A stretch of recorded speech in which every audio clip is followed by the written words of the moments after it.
Well, I got some really good news, everybody. Do you know it's legal to brainwash your own citizens? Yes, it's been on the book for a while. Let's check this out. This is oh, what's his name? Let's see. Well, foreign adversaries are Sorry. weaponizing information. Ben That, according Swan. to the director of the NSA. So, number one, what does that mean?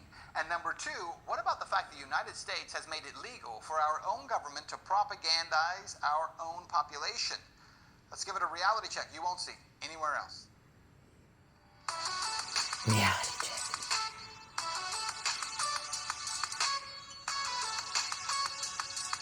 Reality check with Ben Swan, powered by Smart Cash. Army General Paul Nakasone, who heads both NSA and Cyber Command, said recently that both the military and the nation as a whole are taking steps to counter foreign information warfare and to use information operations against adversaries. Specifically, he's talking about Russia and China. The point that both of those nations have taken steps to control information on the internet in order to prevent their populations from being influenced by the U.S. He was talking about the Arab Spring uprisings that began in 2011. Nakasone says they were fueled by social media and the internet, and they led to the unseating of several governments throughout the Middle East and North Africa. Quote, "We looked at this as an indicator of how powerful a free and open internet can be in the world. And we looked at this from that lens. But I would also say that our adversaries looked at it from a completely different lens, as an existential threat to their existence." That's what Nakasone said, but what he didn't tell you, and what you may not know. Okay, I'll keep playing.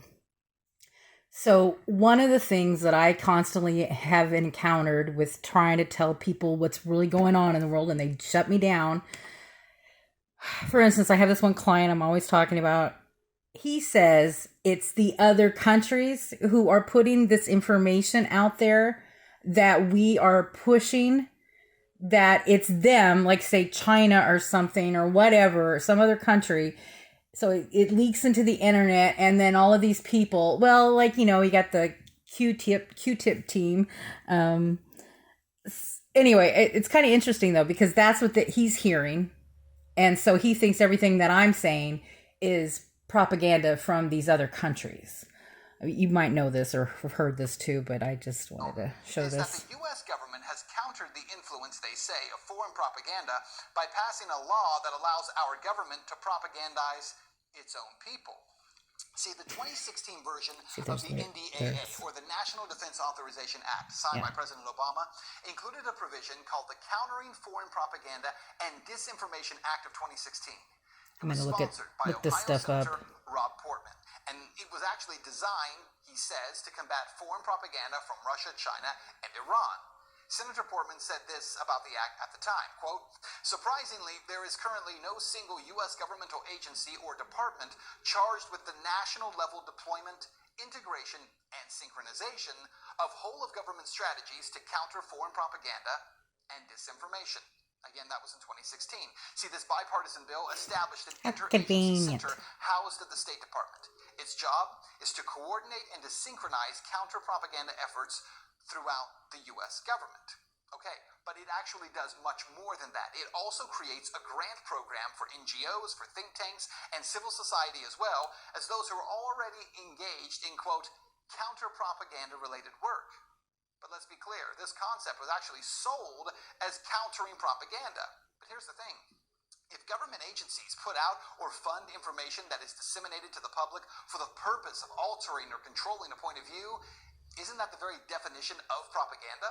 Because in fact, the definition of propaganda is this, quote, "information, ideas, or rumors deliberately spread widely to help or harm a person, group, movement, institution, nation, etc."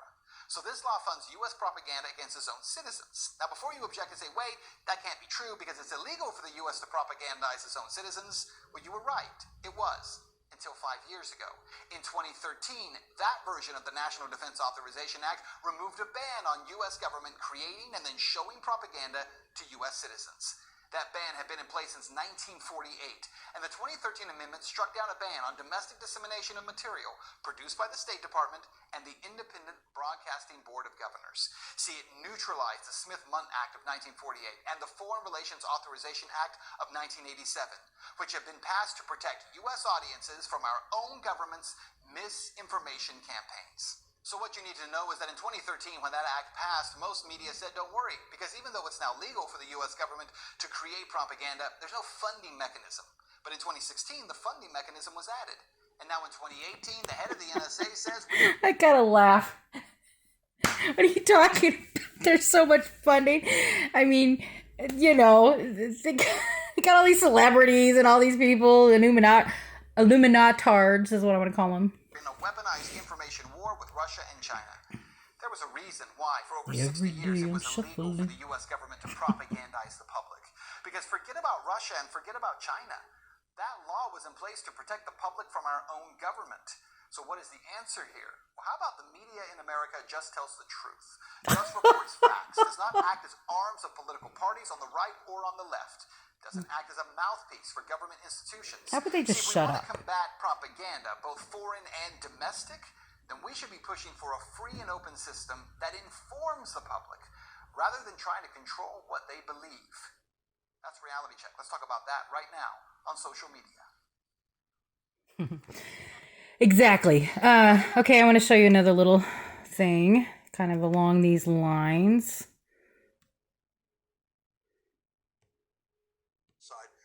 Okay. Where were you and who were you talking? Okay.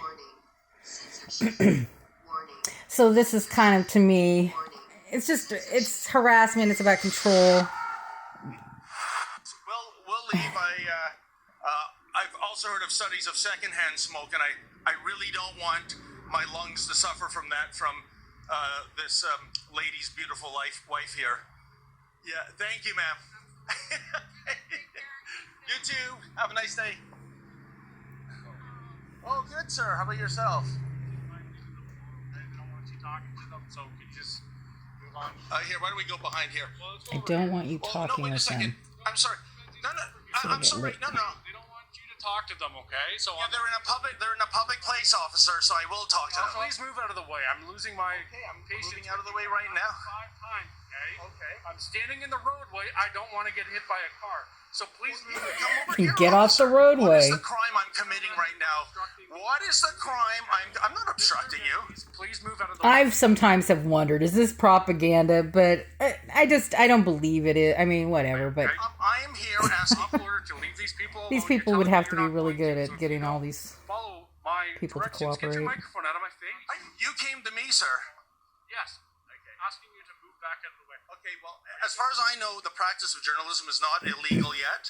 So, unless I'm mistaken, you can write me up for a ticket. Happen, okay, Mr. Menzies? You're going to leave this area. I've asked you not to harass these people. If you come back and you speak with them, you will be arrested for. I am on a public piece of land. It's in a foreign you have no language. right whatsoever to make me leave this area. I do have a right to allow. Can you quote me the law, sir? Okay, yeah, criminal harassment. Okay, they've asked you to not speak with them and not to bother. I'm conducting journalism, sir. You are arrestable for that. I am arrestable for harassment? Is he not able to answer the questions? The course of my duties to inform you that you are not to. So can we arrest the gov for harassment? For harassment. I did say that I'm going to write you a ticket. So I'm trying to figure out what. I feel harassed all the You're time. going to get arrested for criminal harassment. And I know you don't believe in freedom Shot, of the press. shot. So I will not be quiet. Thank you. I won't be quiet either. Arrested for talking. Is that what we're into now? And asking questions is harassment? If they don't want to, yes, and absolutely. Really? Can I see the criminal code You violation don't wanna hear that it? spells Leave. that out? Anybody has a right to not be harassed, okay? So And Really? move away from me. Please get the microphone out of my face, okay? Is what he the harassing benchmark him of right now? harassment? Anybody that doesn't want to be harassed, okay? Please move out of the way. I've told you. Anybody? You're harassing me, officer. I'd sure love to see the proviso Really? of the criminal code that says a journalist can't ask questions. I know that exists. They don't have to in North answer your Korea. questions, and they don't have to actually keep engaging with you. He's not, if they don't want to listen to him, but he's like, you know, I mean, he goes up to the police officers always and asks them, and they're always deflecting and saying, go to this person and ask them, you know, go to my supervisor. Then the supervisor says, go to this person. And, but I thought that was really interesting, though, the, what's his name? Ben, where's his name now? Ben Swan. All right, I'll leave a link to that video, and then I'll leave a link to this video. All right, love you guys. Talk to you later. Bye.